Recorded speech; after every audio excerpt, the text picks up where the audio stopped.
All right. Well, we've hit another milestone, I guess. Welcome to episode 5 of the Rules of Nerdquisition. That is the second week in a row that I've gotten the title of our own podcast correct. Um, Hashtag winning. Hashtag winning. We are definitely making some Mhm. progress here. And today we're going to be reviewing The Naked Time, which, based on Paramount's new chronology of the series, is episode 5 because they're counting the cage, as we've mentioned before, as episode 1. I am Trans Gretchen, um, and this is my co-host, the angriest of IT nerds. Say hello. Hello, hello, everyone. Greetings, programs. How is everybody out there in the listening Trek universe? At the So yes, Starfleet listening posts and star bases alike, what have you. Welcome, and we're glad to have you here today. This is a fun episode. I like this one. oh yeah, I like this this is one. this is a fun time. Everybody's having a party here today. So if anybody's watching the OC, um, I'm out of uniform. Technically, I'm undercover as Maquis. So there's that. Mm. And that has been approved at the highest echelons of Starfleet Command. So So it's on a strictly need to so know basis beyond that. So sorry, we can't share more information than that at this time. But so um, so anybody that wants to say, well, why? That's why. So mind your we'll, business. I'm on Section 31 business. that's right. That's right. We'll get Commander Angry into his uniform soon enough. Don't worry about that. Um, Couple of quick production notes about this episode. Like we were kind of briefly talking about in our pre-show before we went live. This is an episode that is it's a disease essentially that affects the Hmm. crew of the Enterprise and causes them to go kind of crazy. And it is a subject and a disease that's revisited in the Next Generation in an episode called "The Naked Now," where Riker actually references. I can't even speak today. Reference size? References. Yes, correct. Um, References the experiences of the original Enterprise during this particular famous mission, and Of they're trying to figure out how to solve it, I guess, so to speak. so yeah. Every yeah, this is a fun episode. So this is George, to something that we never knew Star Trek could let their hair down the way they did like this. So Yeah, yeah, they definitely did that. George Takei has repeatedly said this is his favorite episode of the original series. Um, Again, with production yeah, notes and things I researched, he dedicated apparently an entire chapter in his biography to this episode. yeah. I I'm did not not realize surprised that. because I mean it looked like he had the most fun out of everybody. And it was initially intended to be a two-part episode. Um, the second part ended up being a standalone episode of its own called Tomorrow is Yesterday, where the Enterprise goes back in Mhm. time and the Air Force sees it, up in the sky, and Oh, they have yeah. to repair the timeline and all that stuff. So, you know, just fun little production notes there. This is the first episode where we get to see the actual Vulcan neck pinch, although it was recorded for the episode we'll be reviewing next week. The Enemy Within was recorded first, but aired afterwards. Because again, Because of just how the way things were during that time. the way things Yeah, I were. So mean, yeah. it is what it is. I think just aired when they aired. So for, whatever reasons, I don't think they really specified why we have the Enterprise. I don't think Kirk gave a specific start date, but we're orbiting the planet Psi 2000. Is that correct? Psi Sci 2000? 2000. Yeah, And Sci it's going 2000. going to disintegrate soon for some random sci-fi reason. I don't know if they said. I watched the episode 3 times this week because I have my Paramount back again. So All right. yeah, yay, Paramount. got my Paramount Paramount back. Plus. Hit us up. Yeah, it's Paramount just Plus. I love Pluto TV, don't get me wrong, but I mean, if I'm watching it while I'm working, I actually have to be working. I can only peripherally Hmm. pay Yeah. attention to it. I can't take notes, rewind, watch again. Hmm. This time I had a chance to watch this episode again, but I've seen it a few times. Again, it's just a fun episode, despite the harrowing ending we get. it's just everyone, like you said, got to let their hair down. And Yeah. So, and then you get to see everybody kind of when they let their kind of whatever trauma, whatever inhibitions, whatever things they have is just gone. and And kind of opens up like I said, surrounding the planet, going to pick up scientists that were there and Mhm. kind of observe it disintegrating to kind of take notes and for research for the planet, I guess, for reasons.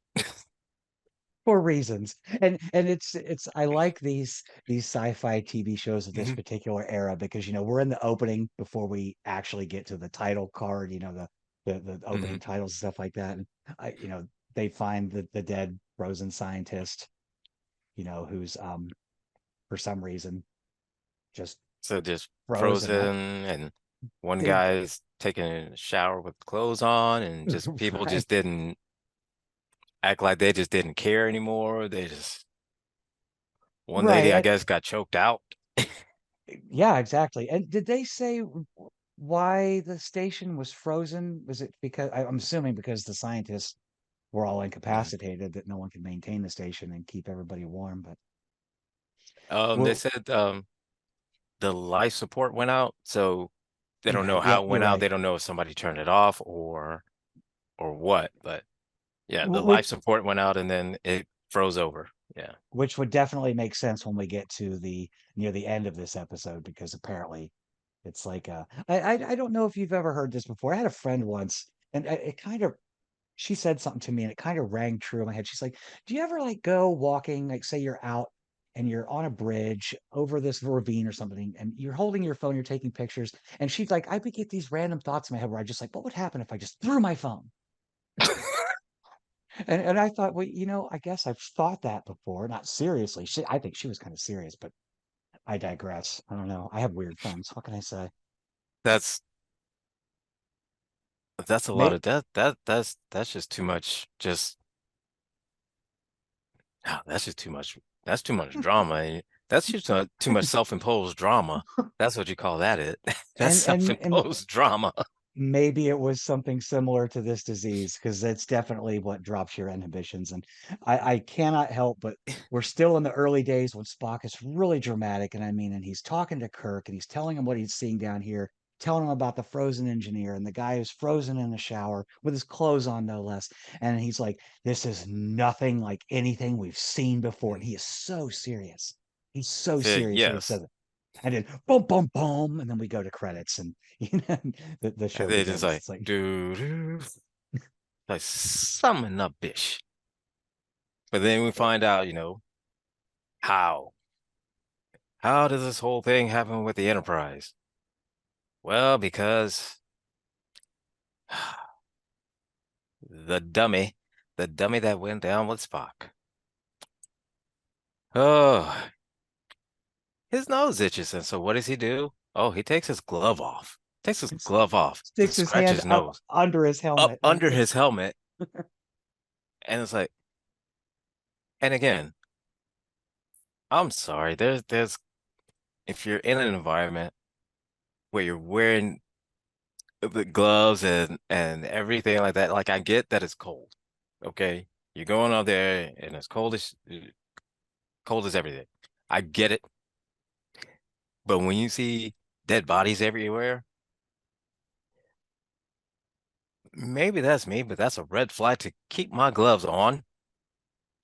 And if something's itching on me, let it itch because I don't know what's going on right now. And I need to these are know a little bit more before I can be able to scratch my nose right here. exactly. And these are supposed to be space travelers in the future. So we've been through it. They should have that timeline should have Yes. been through a lot of the trial and error of space travel. You did not see Neil Armstrong standing on the surface of the moon, flipping his visor up to scratch his nose. No. No. And even what was the astronaut? I think it's Mike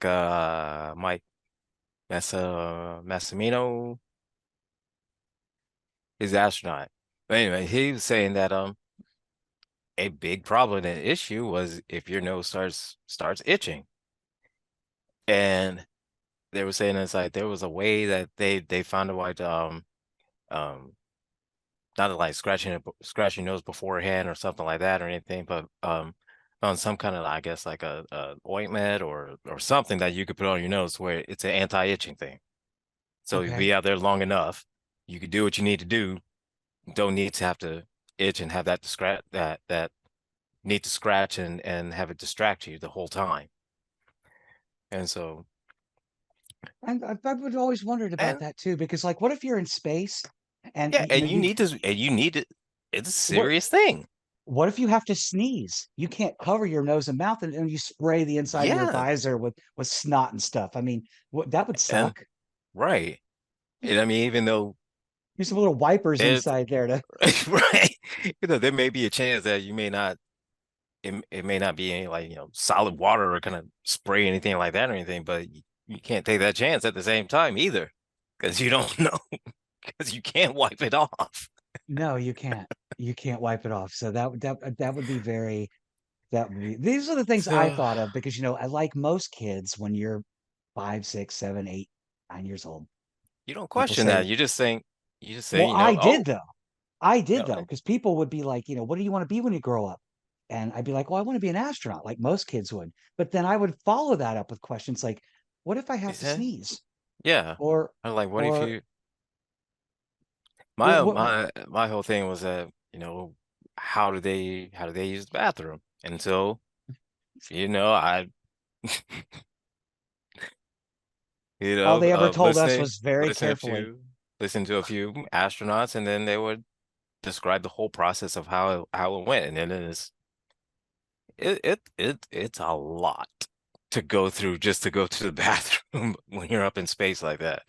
And Absolutely. so, And kind and of a you would random. think, and you think at that far into the future that we already know all of this, and we've developed certain procedures and protocols in place that if you run into a random environment with dead bodies around, don't take your gloves off and just start touching everything.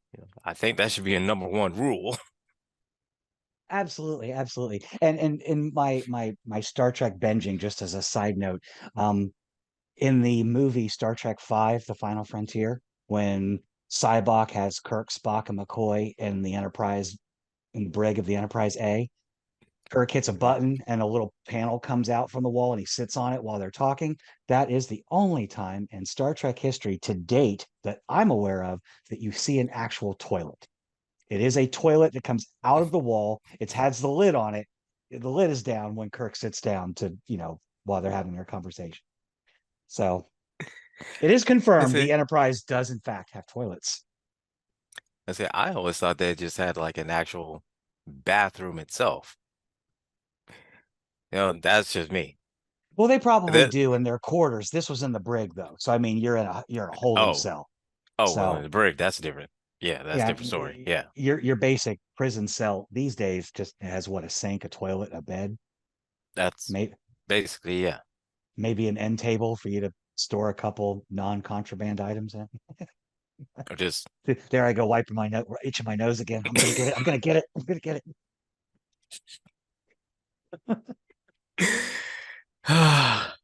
So this so, this character, I forgot Tomlin.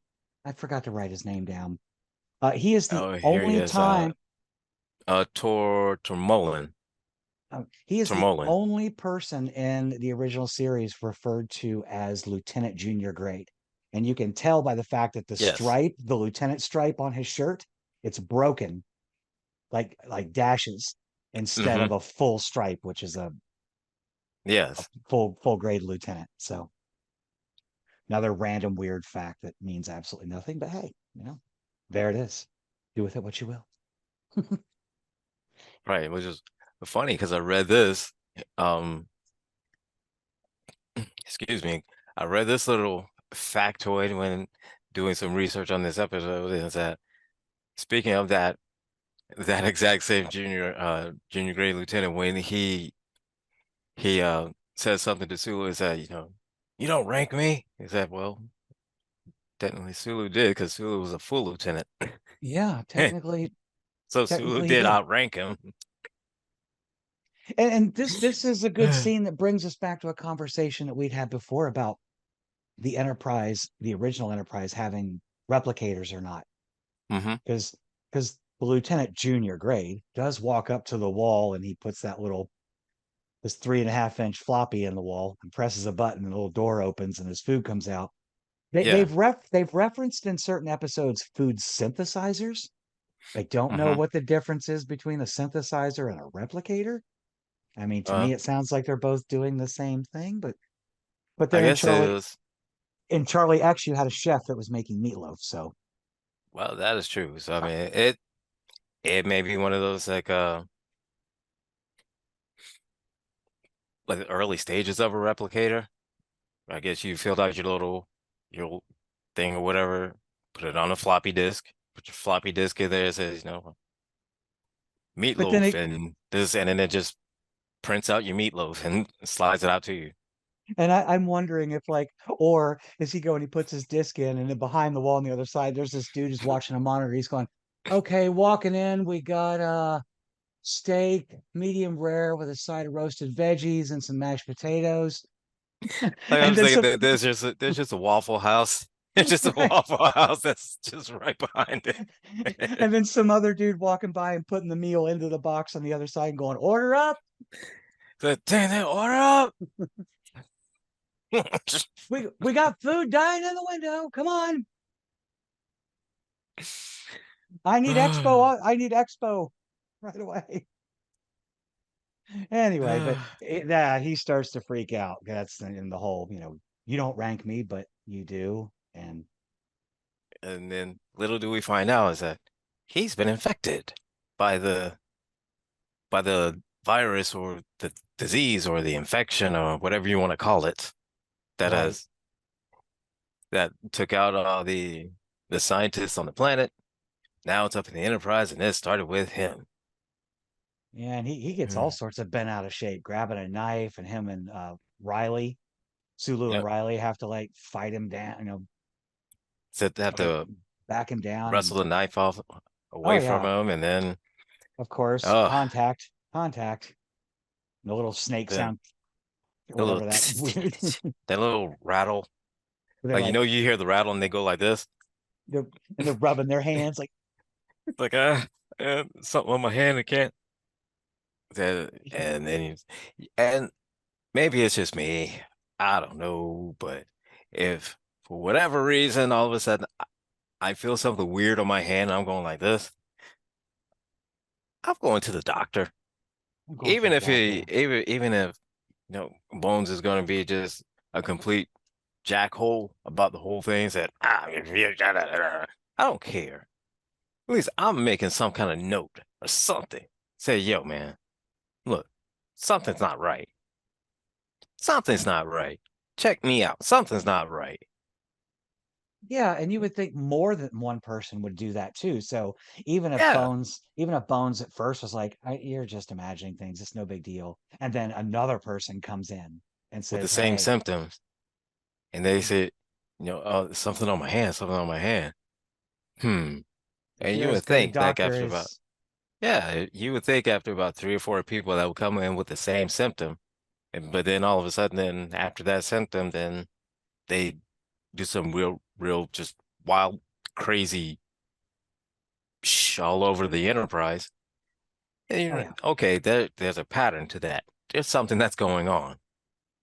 And the only time we absolutely. ever find some kind of evidence to that there's some kind of pattern, it starts with Tor, no, yeah, Tormolen. And then Riley gets infected. And then Riley passes it on to Sulu, and Sulu gets it, and Sulu passes it on to everybody.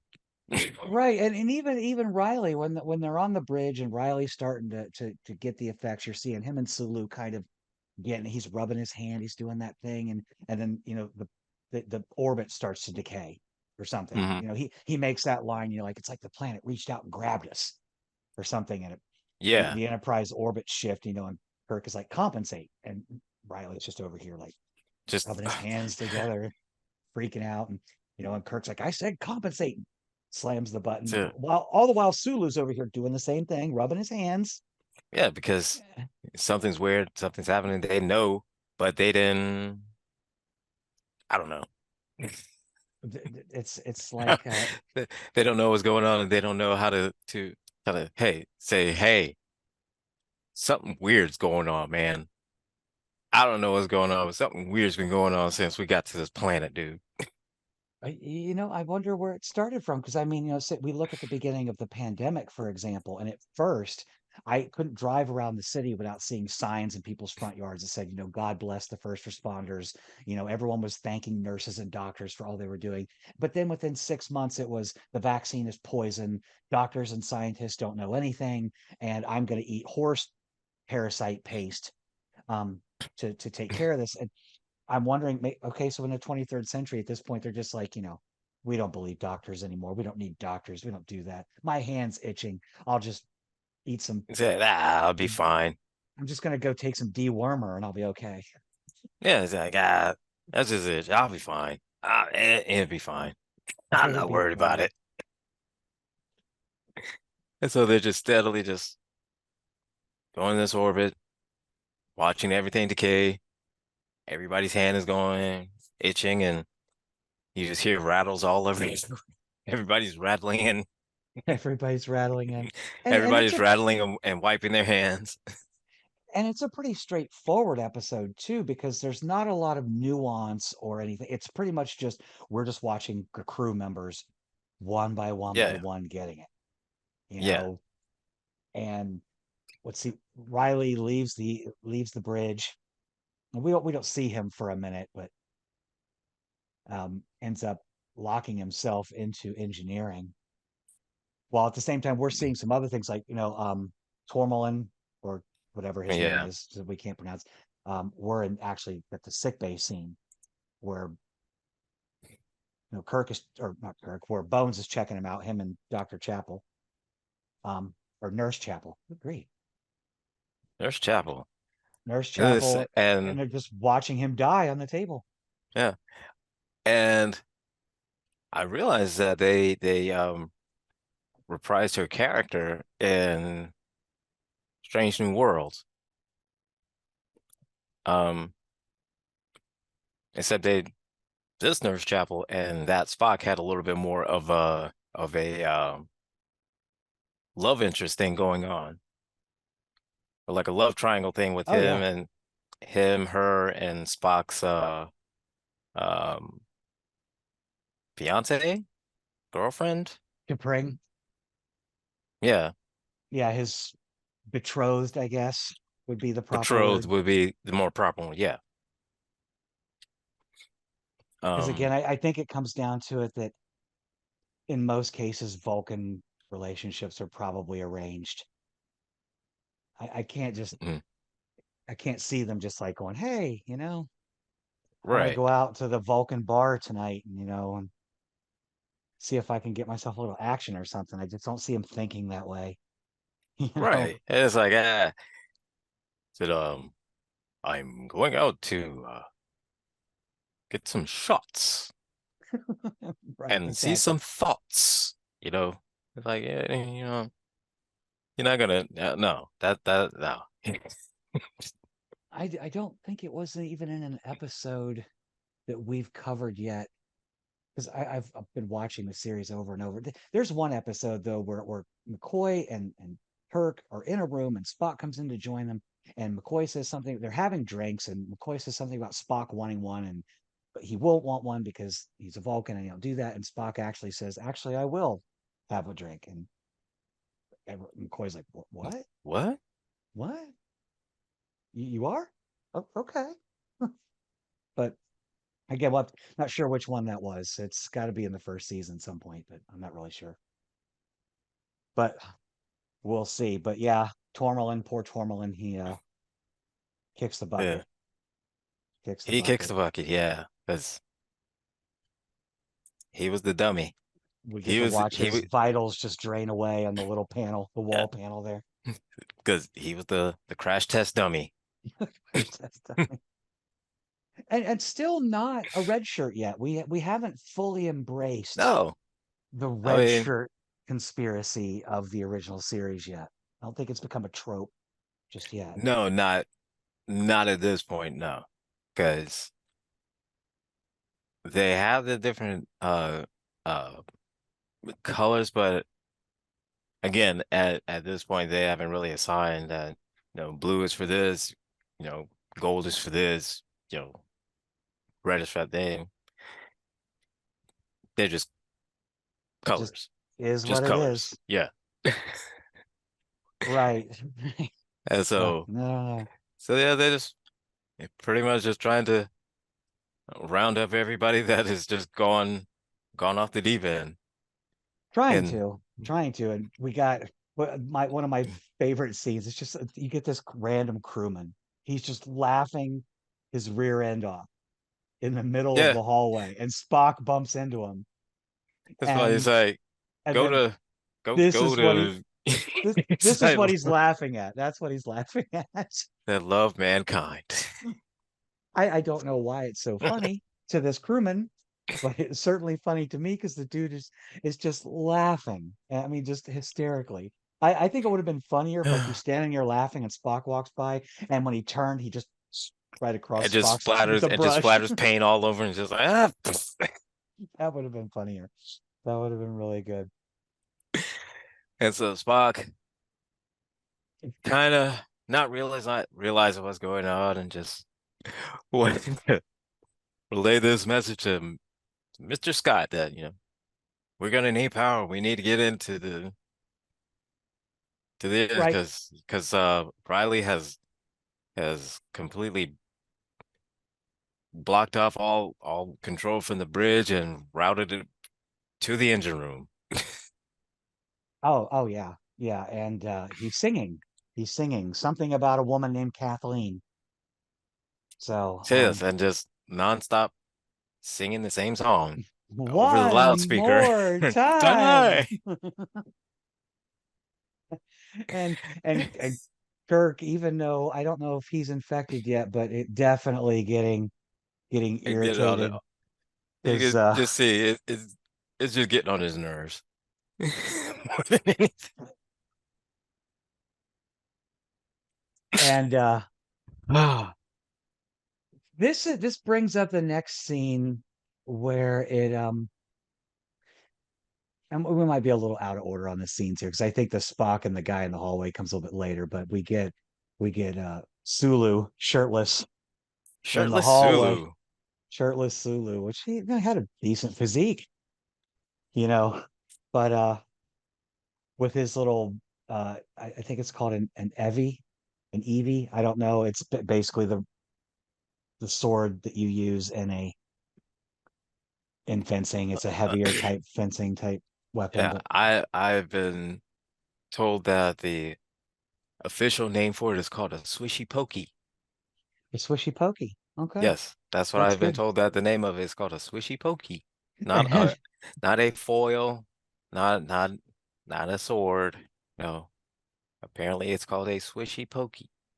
swishy pokey. Okay, well, we have Sulu under the effects of this disease with his swishy pokey, and he's making some challenge to two crew members in the hallway, and they're literally just their expression is priceless. They're just Yes, staring because at him like, what? Like what? they're just confused. They're just like, Completely. um, we gotta go to we gotta we gotta go to. Why are you holding a sword and why are you naked?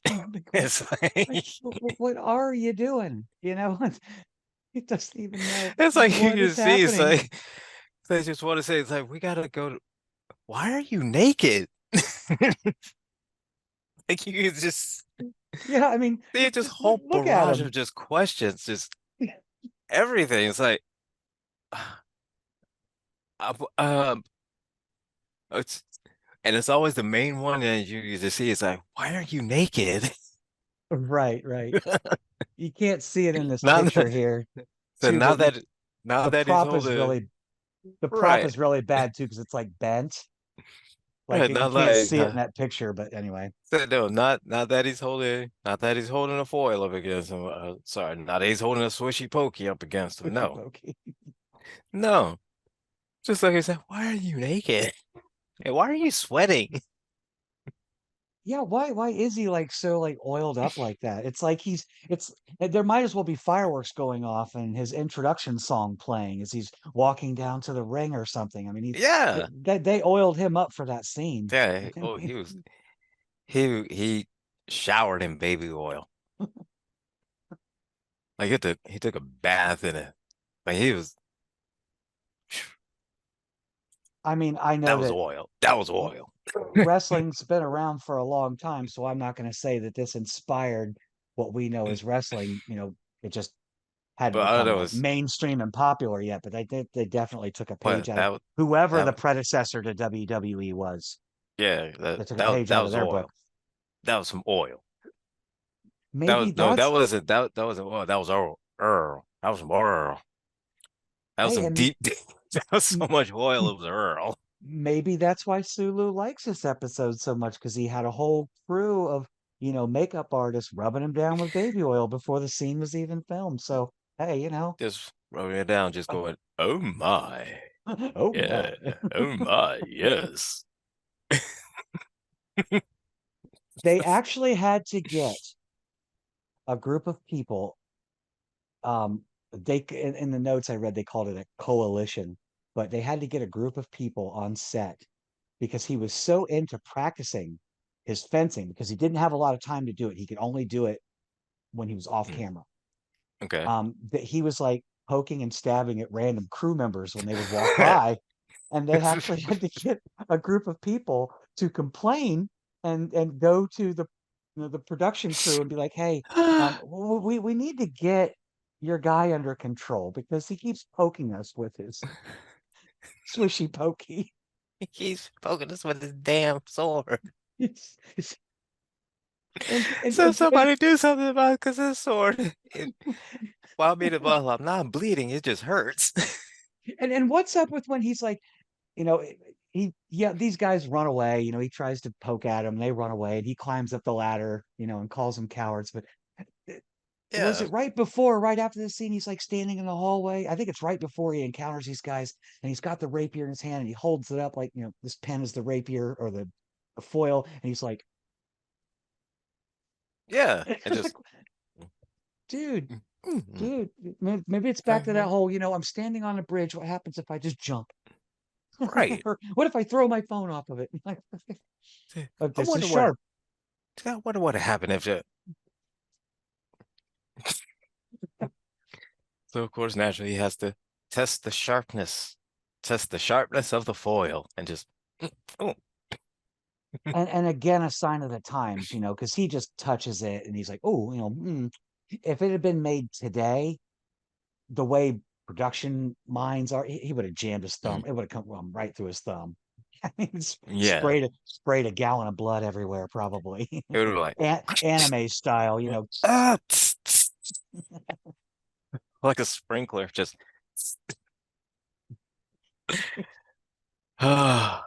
But oh yeah, it's but I think this is the scene right here that always cemented Sulu being as fencing, as a fencer, yeah, to even and carry it all the way on into the Kelvin universe. But that's a whole nother episode. We'll get to that.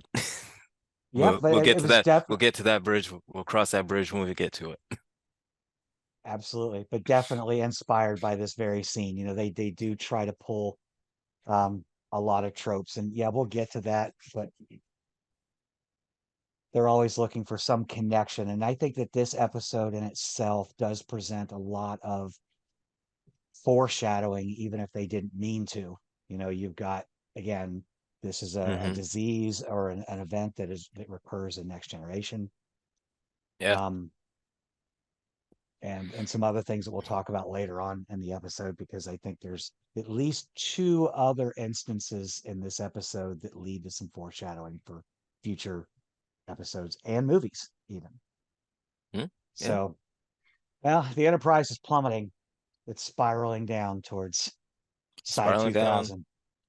towards the planet because the planet's Because Riley, disintegrating, and even though the Enterprise is supposed to keep a tight orbit, you know, it's about time it needs to break orbit. But yeah, oh.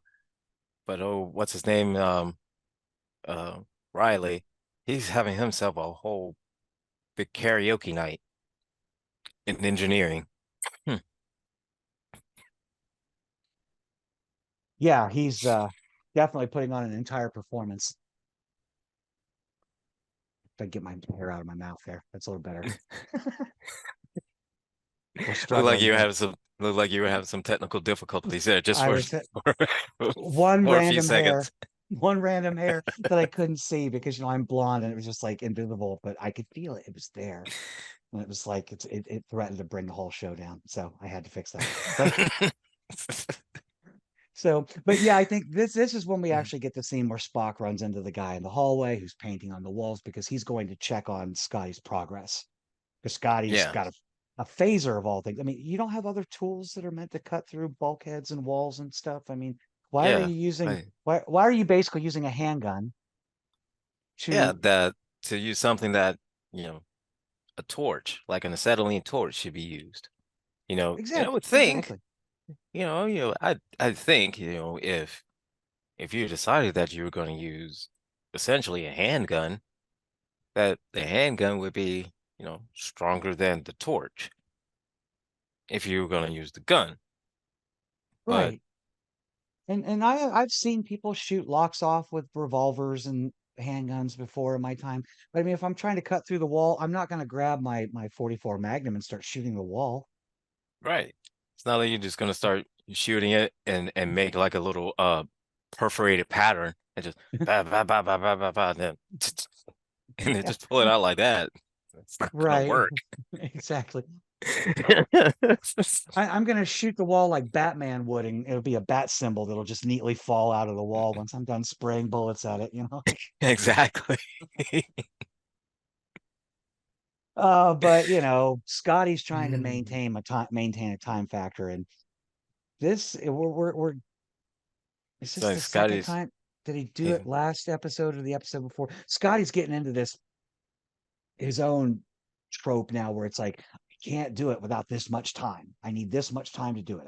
It's going to take mm, me this many minutes to do this and maintain a safety factor. And Spock's like, you don't have a safety factor because it's going to take, it's going to take, 1.756543 minutes longer than we have. hmm And he's over here just and shooting just the wall steadily with his doing and what's funny is that I remember there was an episode in Next Gen where he addressed something about like that with Geordi and saying is that, you don't tell the captain that, you need, more time to make it look like you're a miracle worker. It's like, no.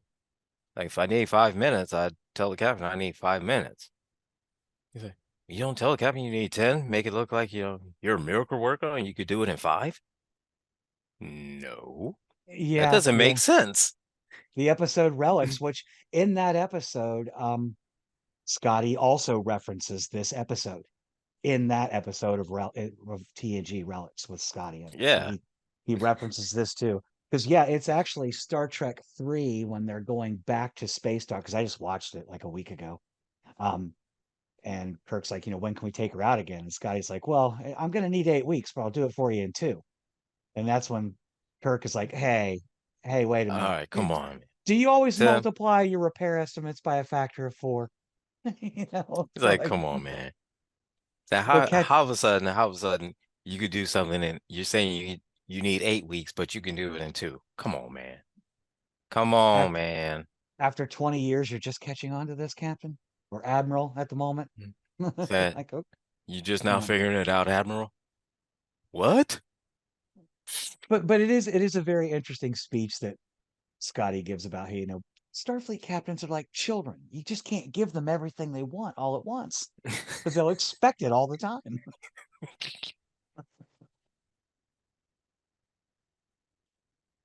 And I and don't I know if that I don't know if that's smart or stupid or both. It could be both.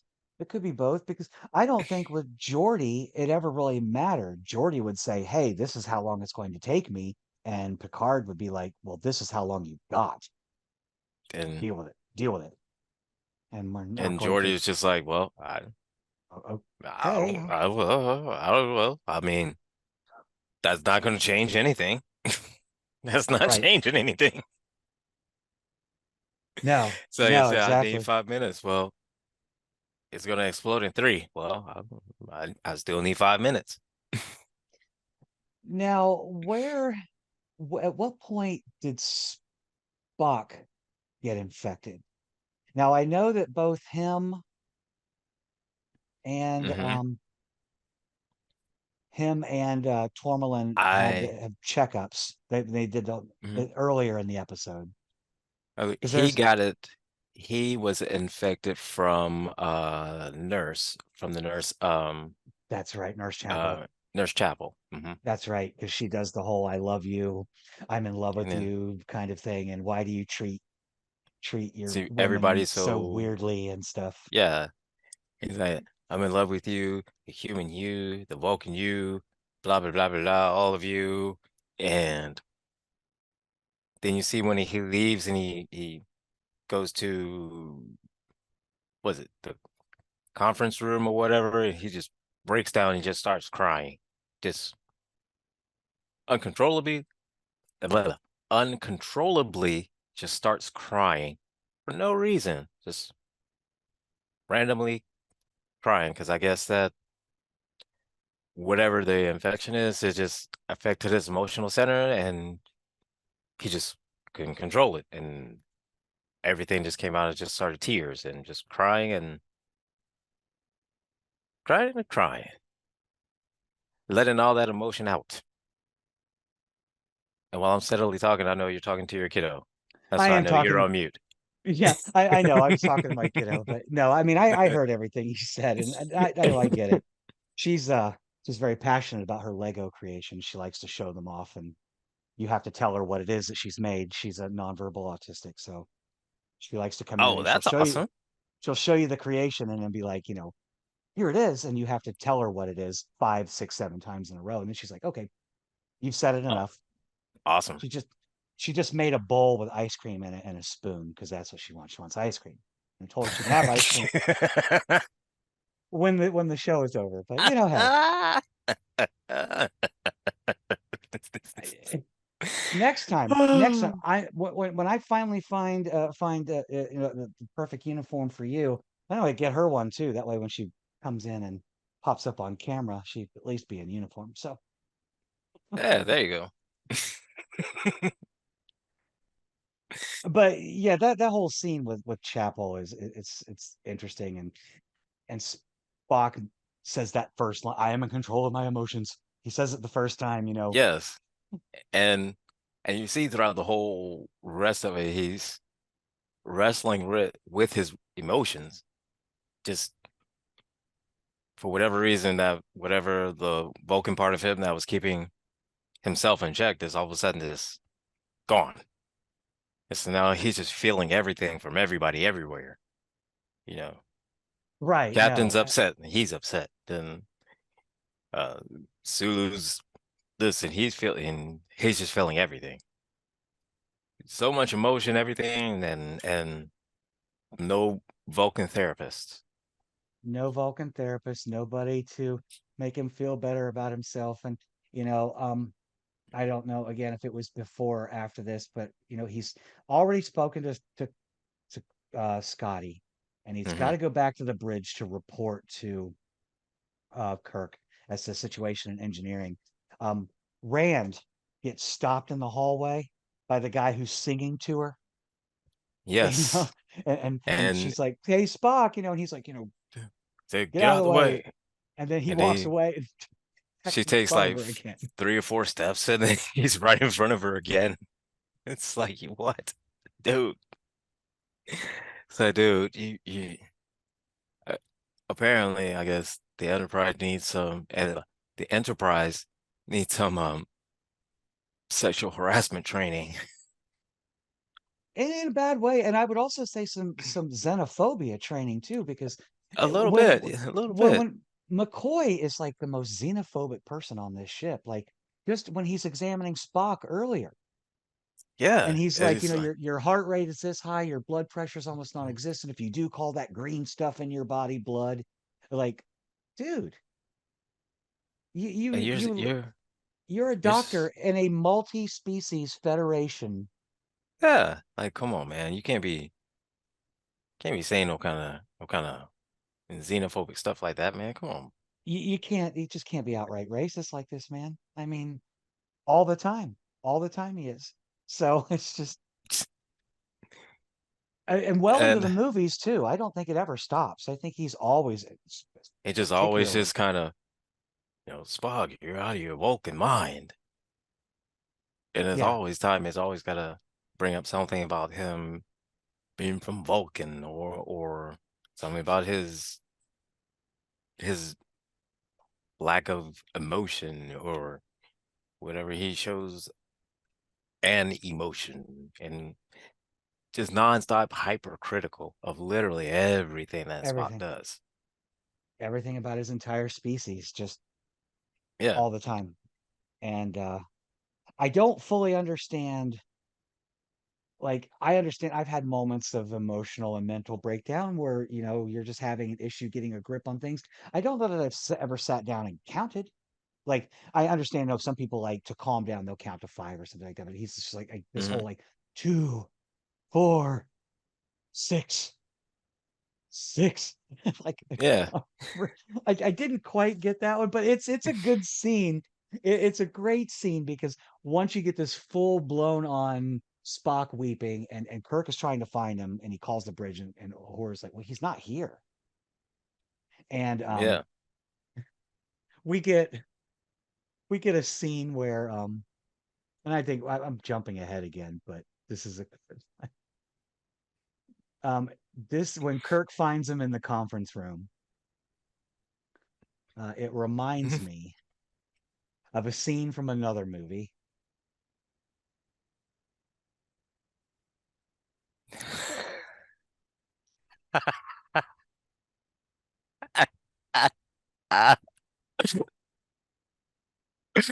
And I have to wonder if if that scene was inspired by Star Trek. I've got to get out of I here. I've got to get out of here. I would not be surprised. I mean, considering how Tormolen acted, when it's like, what are we doing out here? We shouldn't be out here. What are we doing out here? And he was just freaking out like that. And so, yeah, I totally could see that.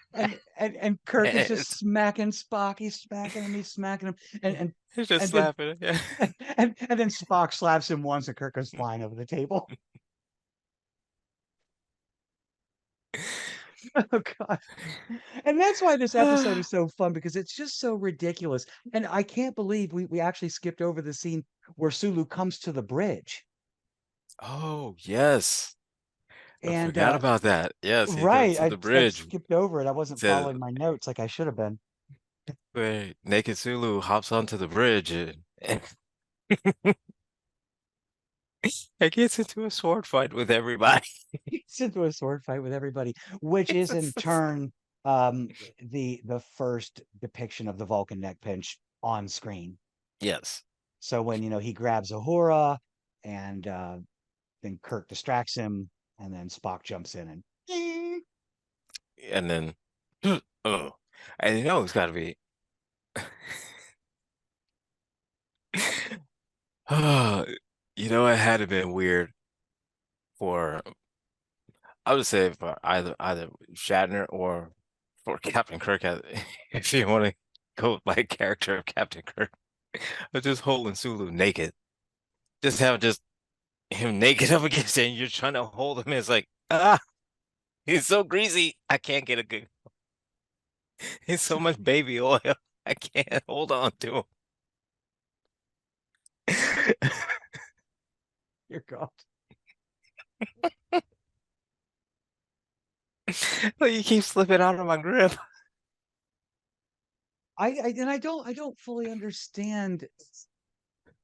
I mean, I don't think the episode was titled just because we had a shirtless Sulu who was, greased up and balling with a sword all over the ship like that. But I don't know, whatever led to it, and how they come up with these titles in some cases don't always make sense to me, but hey, it is what it is.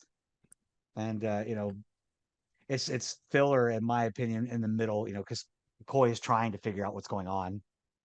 Yeah, The lab techs are not responding to him anymore. They're laughing and giggling over there and trying to yeah. There's study stuff. And poor McCoy's on his own. I think he's one of the few that doesn't get it. Him and Scotty don't get it, the no, disease. they because I don't think McCoy gets it because he's too busy just running tests on Tormolen, before he kicked the bucket, and then started doing continued tests on Riley before he found the actual solution to it.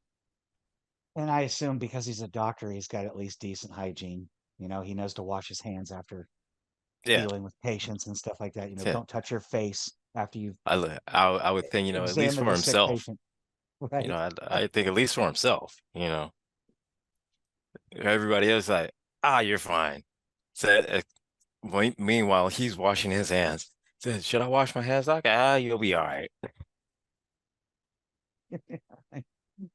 Even And even so, Spock, even Spock didn't wash his hands like he should have. right. And so, yeah, and so mainly all we see throughout the majority of the episode is just Sulu and everybody that's infected just doing all the wild stuff. Whatever inhibitions that they had that kept them from doing it just gone. And Pretty so they're much. just out doing everything that they And want. yeah, and they did. I don't think they did fully ever explain how the disease worked. I said, We get because we get into engineering. hmm Scotty does this like, oh my God, he's turned the engines off. I've got to have 30 minutes, yeah. And to it's like, restart.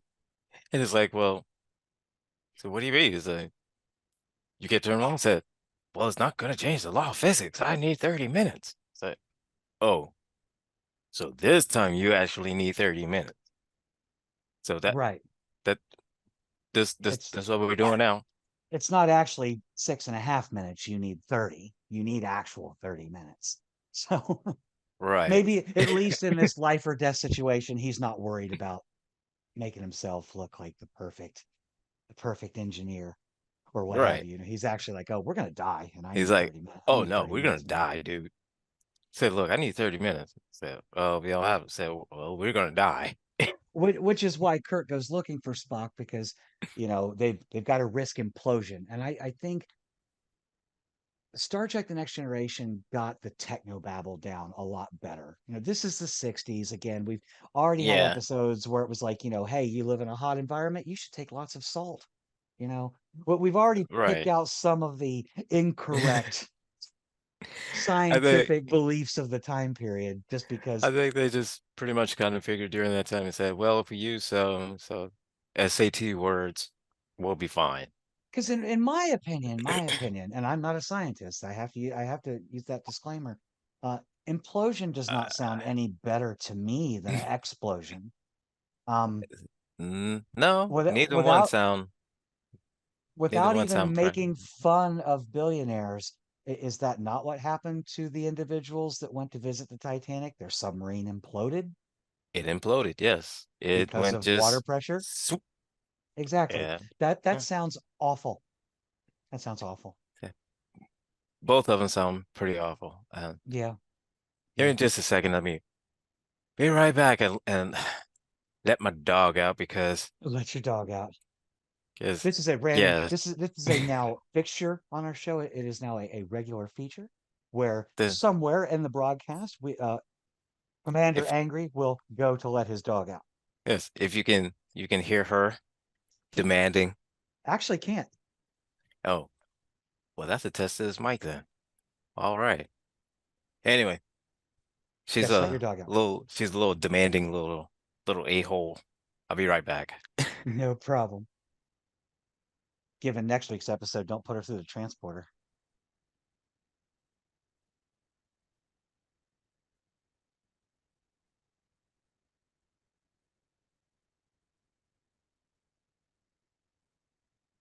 This is intermission, folks. It lasts only a moment. All right. And he's back. And And he's back. So we have to risk implosion. of course, we have to It risk can't, implosion because I mean, but it can't be done. It can't be done. no, because we need 30 minutes. So it's either we're gonna explode with the planet's orbit, or we're gonna implode because of the planet's orbit. So either way, Or to escape the planet's orbit, one way or the other. Yeah. So either I way, you're gonna either explode or implode because of the planet, just depending on where you at. right. Exactly. So, yeah, technobabble from the original series that I never fully understood. But when I was a kid, I didn't care. The No, Enterprise is spiraling down towards this planet. It's about to be destroyed. Spock has lost his cookies. yeah, Kirk has lost his cookies. They're smacking. They're having smackdown in the conference room. right, Sans oiled George Takei.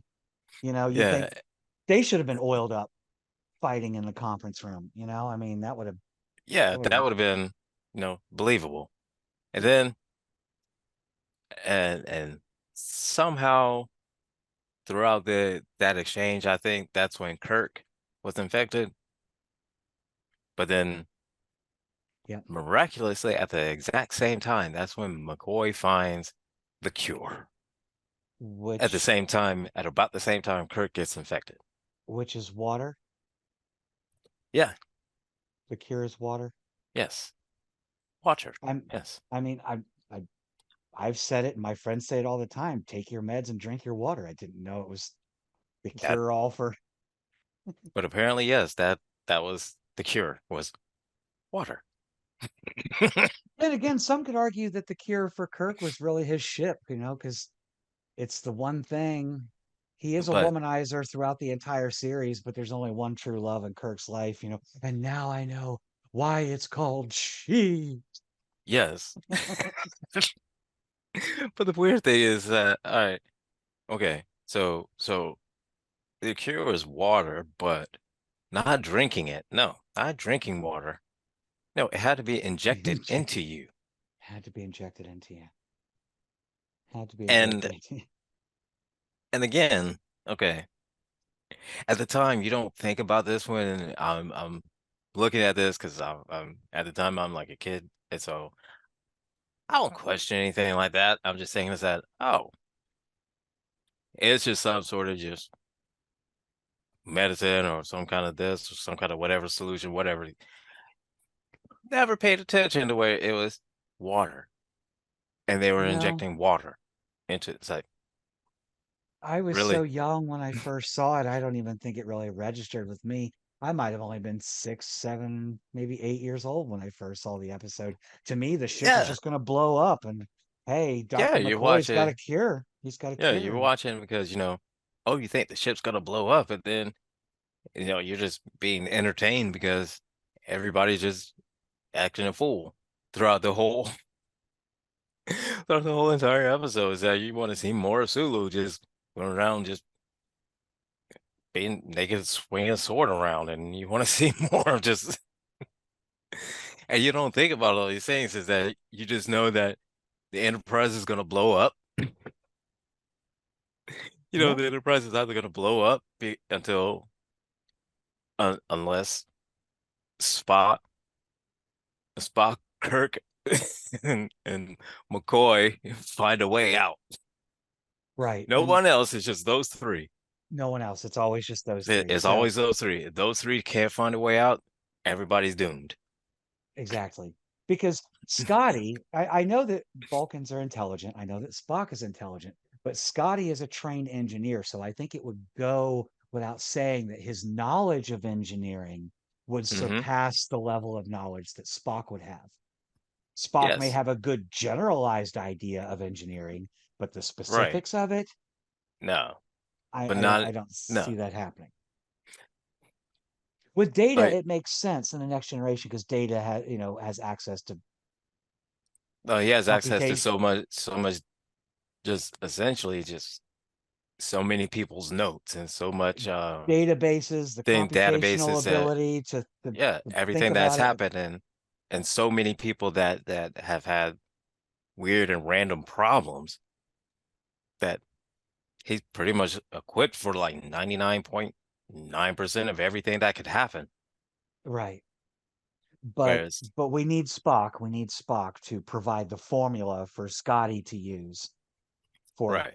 implosion so that we So, can fire up the engines again because they are cold and we need to do a jump start here. A so jump yeah, start implosion.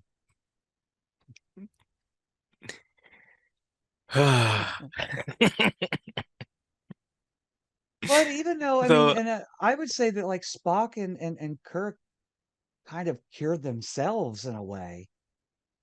Because even when Kirk comes to the enter or to the bridge, and McCoy just rips his shirt open and injects him with yeah, the and hypo, it's which like, he's never had to rip a shirt open to use a hypo before or after. Why is he doing it now? and But it's just okay. And why are you ripping the shirt? It's like, have you never like rolled the sleeve up? Like every doctor I've ever I've yeah, ever I've ever been to it, and your sleeves are a little bit longer. They ask you to roll it up. I mean, I've not had yeah. a doctor that just ripped my sleeve off and I just have had inject it vaccine. and say, hey, here you go, bro. Like, what? No. I have had vaccinations. I have had blood draws. I have had all kinds of needles stuck in me. I have never once had a doctor rip my shirt just so they could rip my sleeve off so they could stick a needle in me. Like, okay, it's weird. It's like one of those like if like Kirk was at like just insane shredded shape, and this is just like an excuse to get him shirtless or like a show off of his guns or something like that. And you like rip the arm off, and you just like boom, and you just see just like this huge Yeah, bicep, and yeah. it's It just a wasn't even reason just that. to show off. That, I would okay, argue that I would argue that Sulu had a better physique than William Shatner did. Not that William Shatner was out of shape, but Sulu had muscular definition. I don't think Kirk or Shatner really did. He was just he was an average well. guy. I mean, he had an athletic build, but he wasn't cut. He wasn't. No, he wasn't ripped and toned out. I No, mean, Sulu was. Sulu had some pecs and some Yeah, ab muscle. he had some definition. Some definition. There's, That's the word I was looking for. Thank you. Thank you. but But I don't Kirk, know. not too much. Not too much. Not too much. Not too much at the time. Right. No. Now, Yes, sir. now we have a bigger problem though. Now we have a bigger problem because now we're going back in time.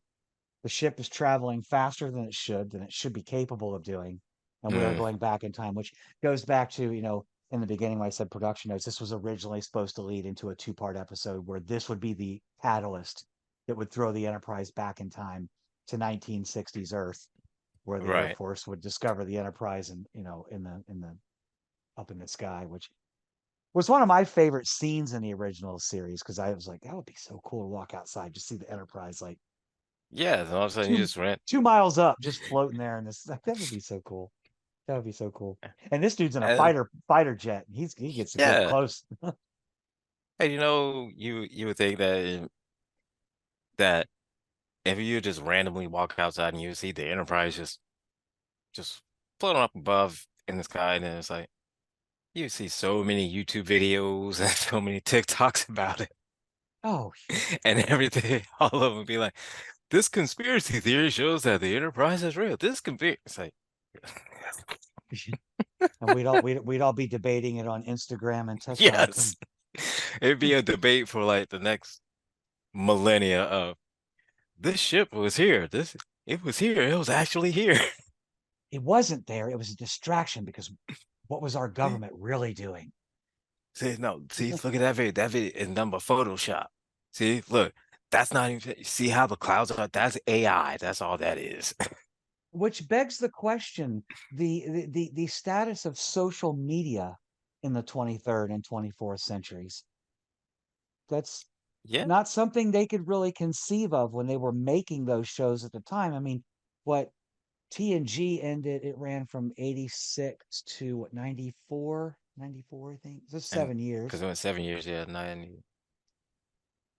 So it was just after I graduated Yeah. high school. So, but they didn't, I mean, at that point, I think AOL didn't really become a thing. That was my first real experience with like internet with a lot of people. I mean, I had like this bulletin Hmm. board services where you could like dial a number that had like 8 lines, and there were only 8 people on at a time, and you had like a time limit before it booted you off, and you had to call back, Yeah. or as long as someone didn't take your spot, you know. But Yeah. like Or it the, was it's like 95, 96 when AOL, you had the discs that would come in the mail, or you could go to the post office and get them to get the 5 free hours and chat. oh no, they had them up. They would have them up in like Walmarts and like grocery stores. Yeah, oh, yeah. Just the discs and yeah, that was pretty much kind of our first taste into communicating in like that instant real time like that, without having to actually physically pick up a phone. And call somebody, correct. Right. And you could go into chat rooms that have 25 or 50 people in them at a time, and Yes. you're all interacting, and that was one of my first introductions to like online role playing, playing games like Dungeons and Dragons and Vampire the Masquerade online and stuff like that. So, Oh yeah. And dog, doggy yeah, went in. yeah. Go get your doggy. Intermission number 2. Canine recovery. I use the backwards camera.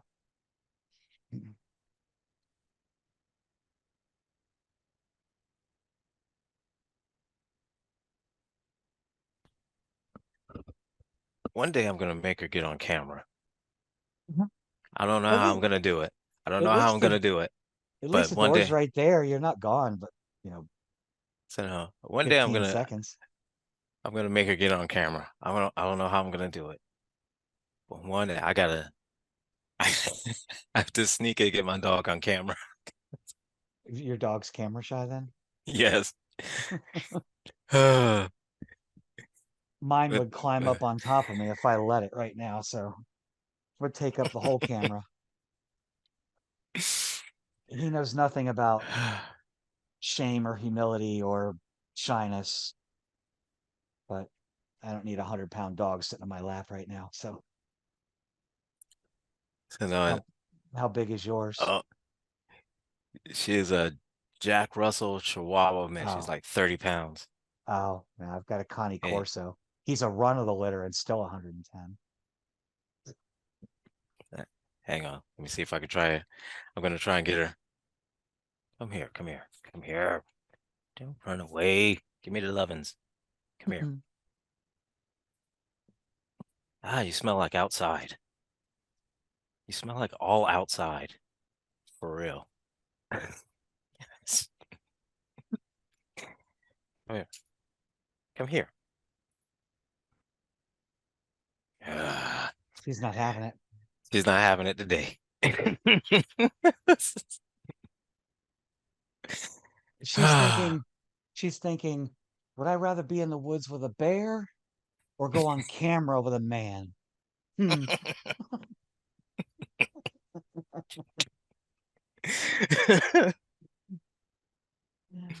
Oh boy.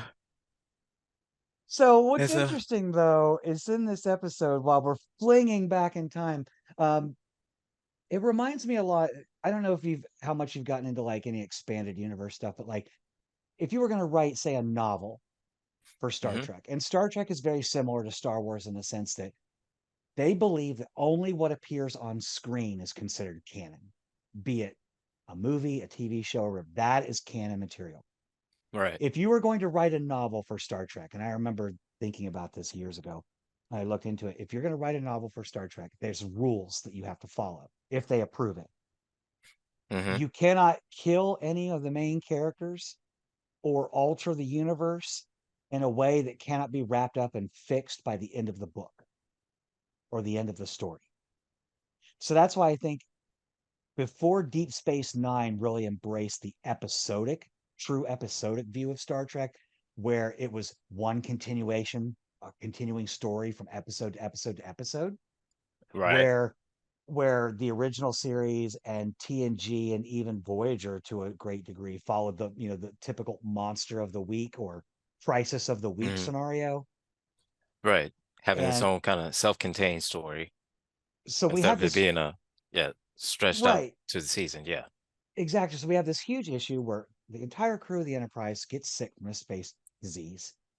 Mass chaos breaks out. The engines are shut down. We have this very daring and traumatic moment where we have to, risk a risky procedure to get the engine started again. And now we're being flung back in time. And the solution at the end of the show is, hey Sulu, slow us down.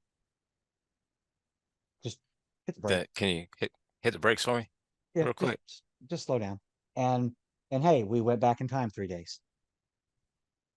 And you get Mhm. a lot of that in these types of episodes where there's a lot of drama and a lot of story. And then in the last 5 or 6 or 7 minutes of the show,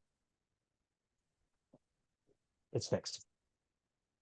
Yeah. We have a magical cure. We have a magical Uh, procedure. We have somebody shows up at the right time. Something, Oh yeah. That's that. That's that MacGuffin. That's that magic MacGuffin. and That that's why magic I cure-all. right. That's the Batman Batarang, the one that could beat Darkseid and knock Superman out and knock out the sun and It's take care of all of Themyscira and it's bat shark repellent is what it is. yes, that The shark one repellent. the one event I would never see myself in my entire life, but I just so happen to have a tool for it, just in case. Like, Exactly. That's it. I mean, did Batman really sit in a bat cave and think, well, you know what? So I'm just here one fighting day, crime in you this know, urban hellscape. One day I might just be dangling on a ladder over the ocean, and a shark jumps up and bites my leg, and I'm gonna have to get it off somehow. So I should so, carry bat shark repellent. he's probably thinking, Alfred, you know what? Out in Gotham, there'd be a lot of sharks. I think I need something to get them away. Some kind of repellent. I need some kind of anti-shark repellent. Hmm. Which And is then the from same there, as it went to, it just morphed into the spray. exactly. And it's the same concept as Kirk looking over to Spock and going, Spock, would you fix the, or would you push the fix everything button, please? you know, Yeah. Sulu, will you push the stop button so we no longer go so He said, fast that we're going back in it'd be time? like, Sulu, can you put your foot on the brake there? Since, you're, you're like right there. You're next to it. Now, to be fair, I don't blame the writers for this necessarily. They were working within the confines of network television. Yeah. And I if you're mean, keeping commercials in mind, you've got 40, 45 minutes at best to mhm. tell your story and wrap it up. Yeah. And And I that's what get they it. did. And I get it. They were, um, it's science fiction. So they're trying to do their best into trying to make it, some sort of science relevancy to it. But at the same time, I gotta really emphasize in the fiction part of it, which is you get the SAT words, but kind of in like a context where it sometimes it makes sense, but a lot of times it doesn't. But because it just sounds smart, so just kind of went along with it.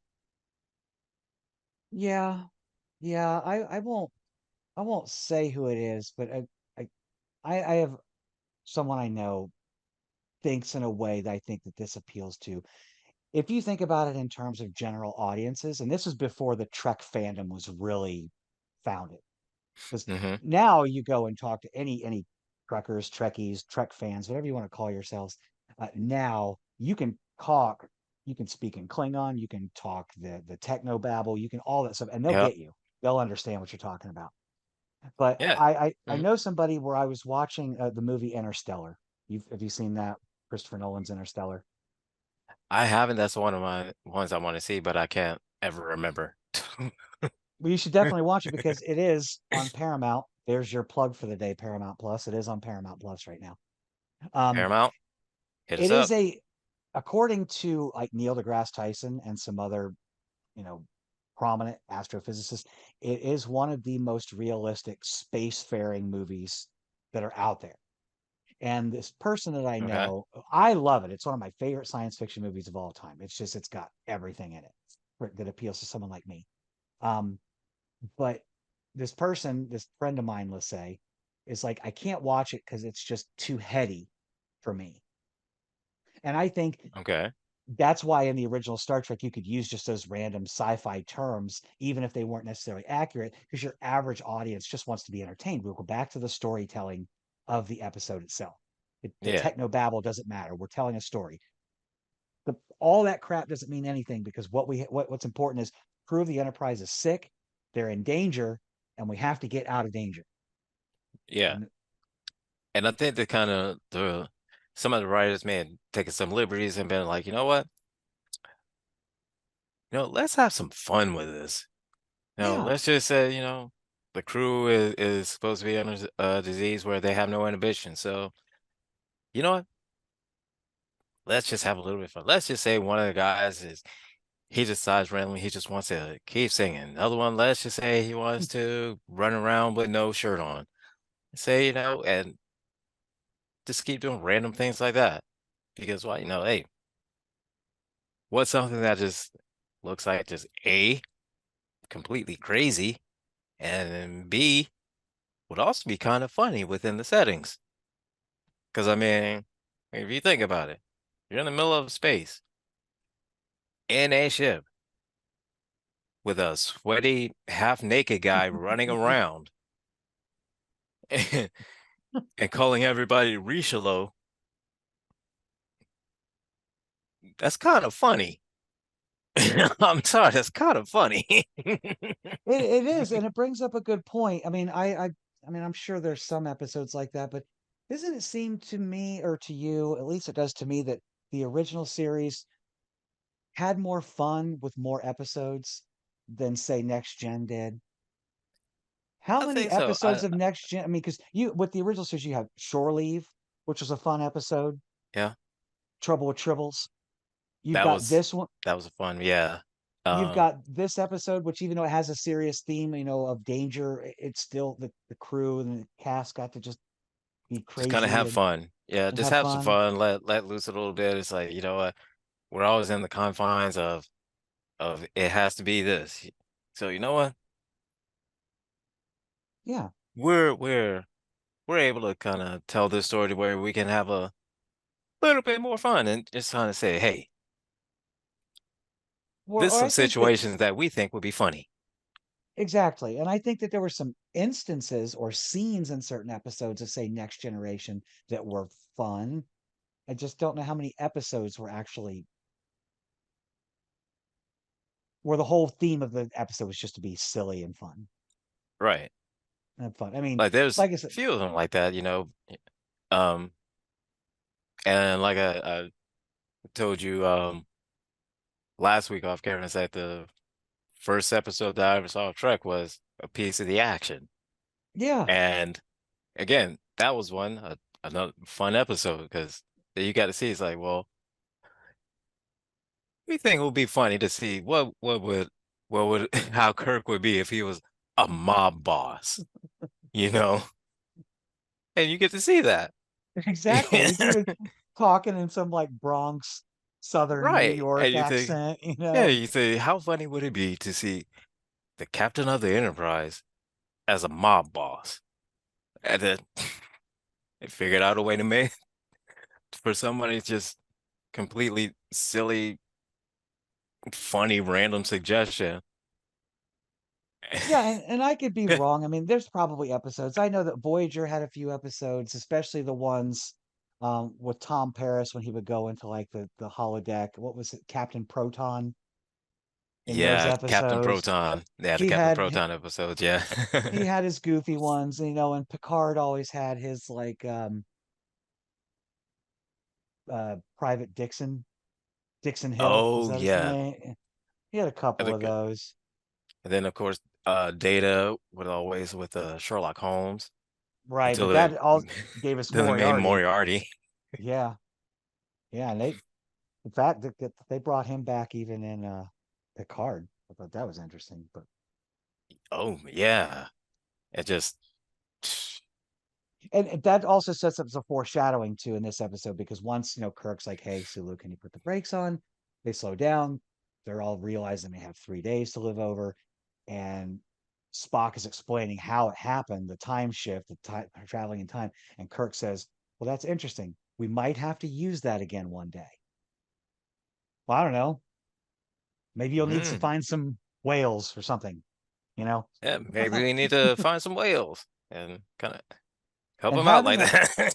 having a means of transportation into the past would be helpful. Yes, exactly. And you gotta think is that if Kirk being the type of dude that he is, knowing that they went to a spot and now they're 3 days and like they time travel 3 days into the past. Kirk being Kirk, he had to know that he had to just mess with somebody. He just had to mess with somebody just cause. Like Just cause. just cause. It's like, hey, I know what's gonna happen to you tomorrow. You know? Yeah, that would be interesting because you would technically have, I'm assuming that starships are regularly updated with the goings on of the Federation and stuff like that. So they would have all those reports that would have come in, Yeah. and then so they And would then all of still a have sudden, them in their memory banks. And then your three yeah, days earlier, he could be like, I know they don't use money, but this is where the Back to the Future thing comes in. It's like, okay, who's going to win the Parisi Squares tournament tomorrow? I'm gonna right. go. I'm gonna go bet on it. I'm Yeah, then betting all all of a my sudden, latinum. Betting all my yeah, latinum on it. then all of a sudden just all the Federation Wi-Fi just updates with all this new data that is like, wait, hold up. Right, exactly. Where did this come from? This is 3 days in 3 days in the future? How did I-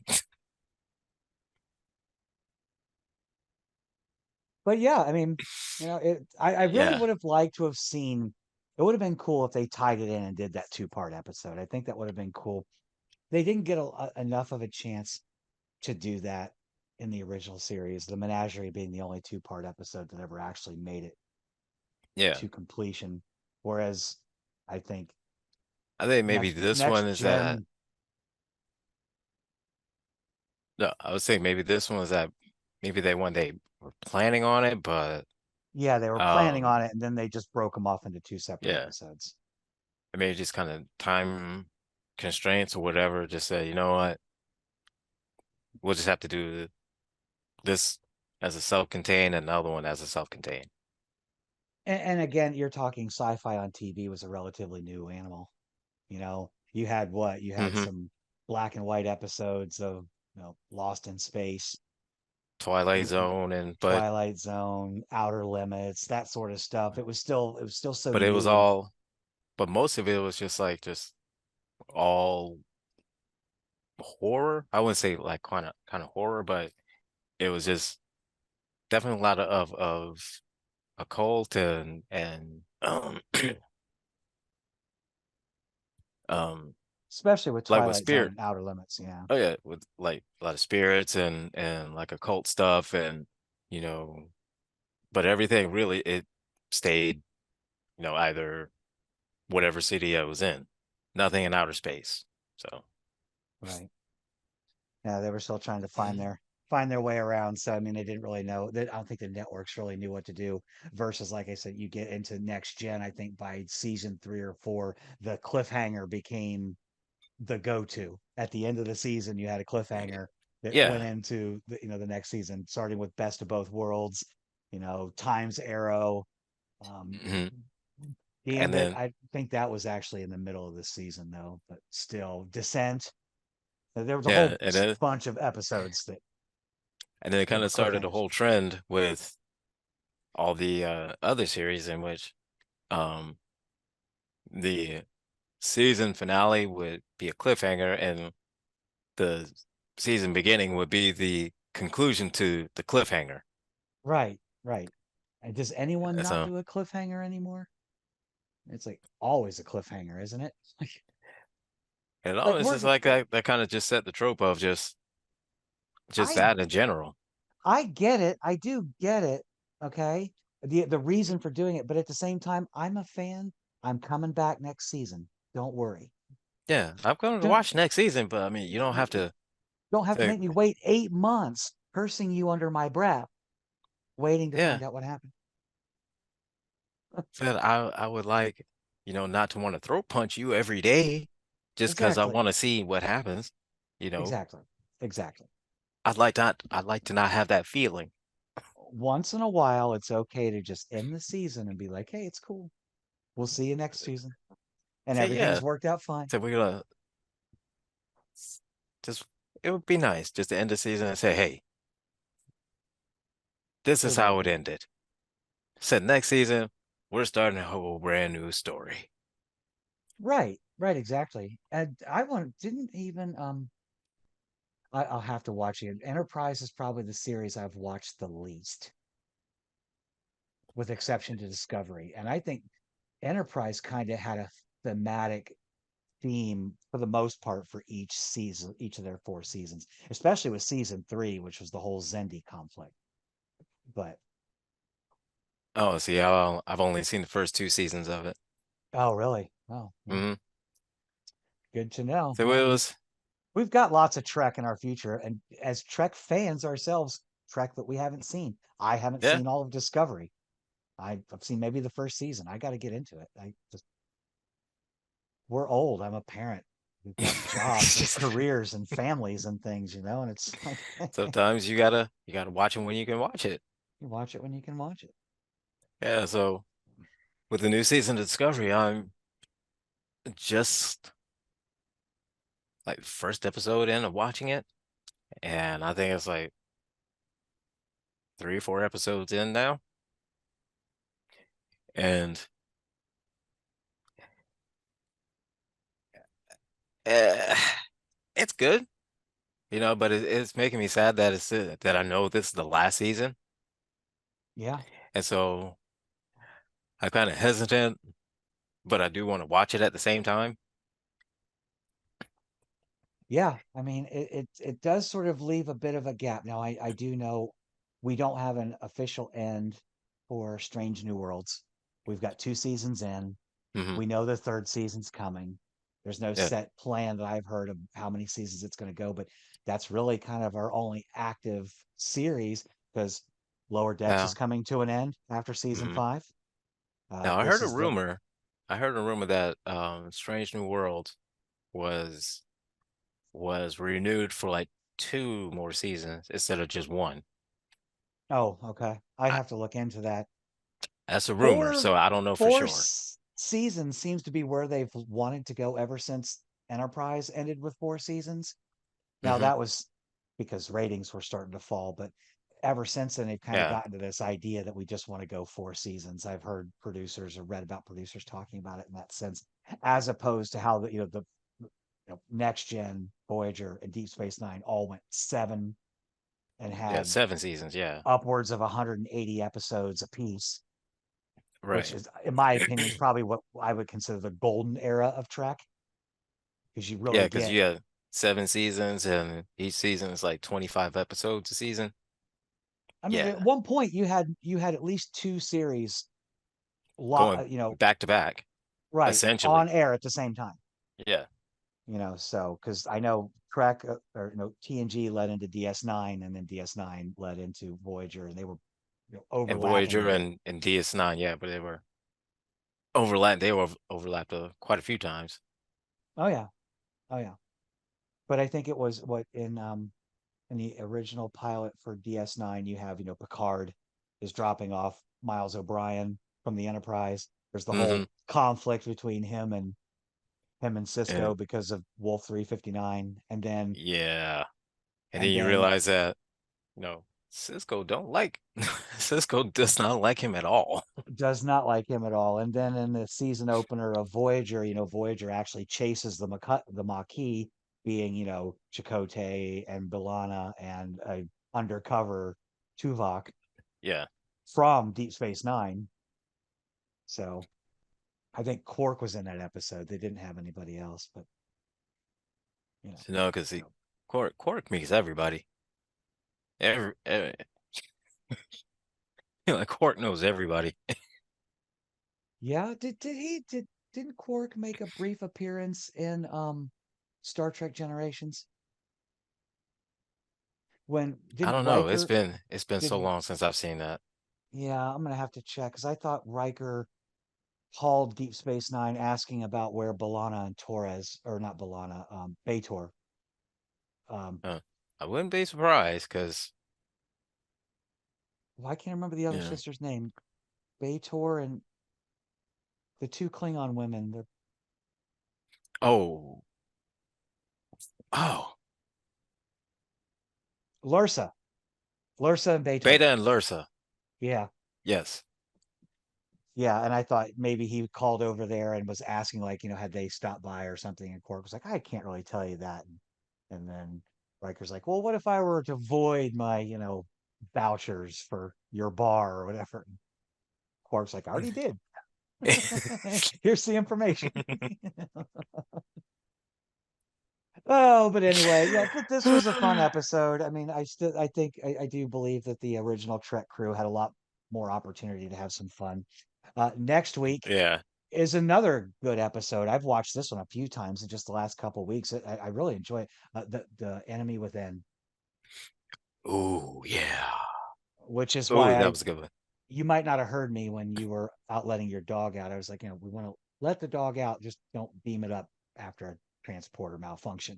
Because we don't. This is the episode where Kirk is split into two halves, and Well, it's creepy. It's got some creepy moments, and there's some. yeah, I do We should remember I remember parts of it. I do remember bits of it because of um what the evil Kirk did.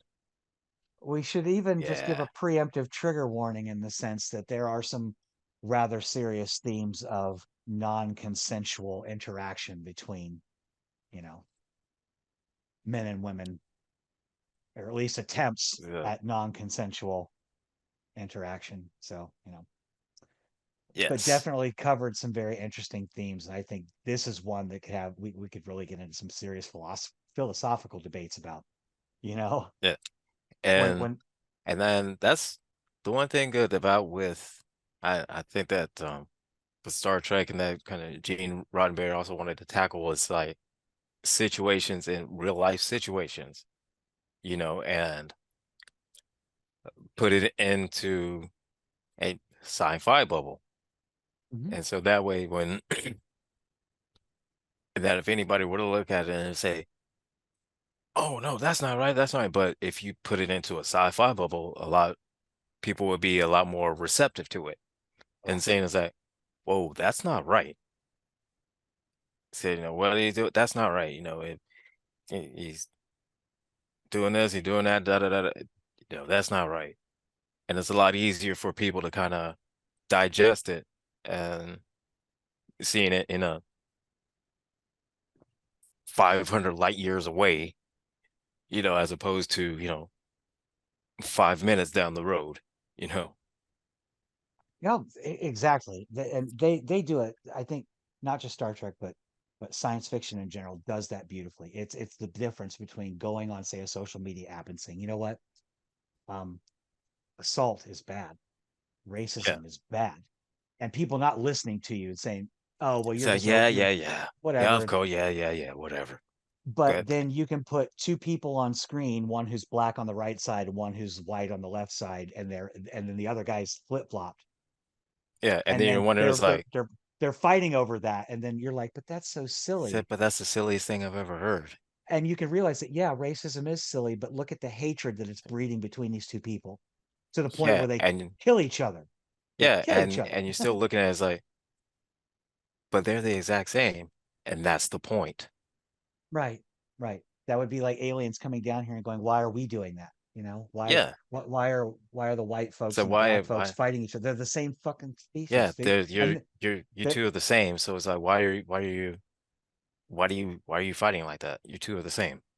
and there's my F bomb that needs to be bleeped out in post production. So I try so hard. I try so hard, but I was a sailor in another life. I'm sure of it. All I know is I'm glad it wasn't me this time. Wasn't you this time. Wasn't you this time. Other than that, thank you, ladies, gentlemen, and all those in between for joining us today on episode 5, The Naked Time. We'll see you next week on Sunday, same Trek time, same Trek channel for The Enemy Within. This is Transgression signing off. Any final words from you, Commander Angry? Commander Angry. The Angry Commander. Angry Commander, I say to everyone, if you're going to run around naked, definitely make sure you have pants on. Definitely have pants on. Investing in baby oil is never a bad thing either. Always have baby oil. Always have Always baby have oil. baby oil. Maybe we can get And that's Johnson all. to Johnson to sponsor an episode. And that's all I have. You And know. that's all I have to everyone else. Peace, long life, live long and And prosper, all that good stuff. Take care.